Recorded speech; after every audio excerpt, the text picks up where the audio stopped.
cette expo, on a 30 expériences.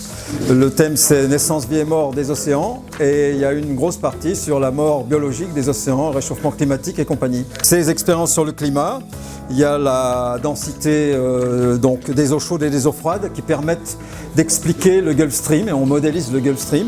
Après avoir mis en évidence le réchauffement climatique et surtout les conséquences, c'est-à-dire l'augmentation du niveau des océans, on simule avec la cuve à vagues les tempêtes qui deviennent de plus en plus importantes et surtout ce qu'elles font donc sur les bâtiments, sur les côtes, donc en particulier l'érosion.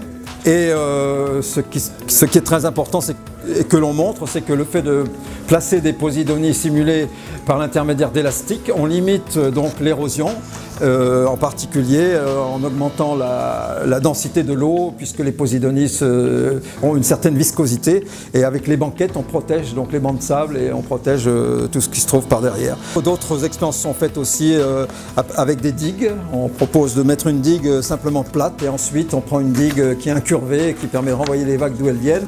Donc voilà, ça permet aussi de limiter l'érosion. Donc tous ces petits modèles analogiques, on les voit très bien avec cette cuve à vagues. Donc ces 30 expériences sont ouvertes à tous les publics. J'ai essayé de faire en sorte que le niveau puisse être basique ou très élevé. On peut tout faire, on peut modéliser le Gulf Stream qui s'arrête, etc.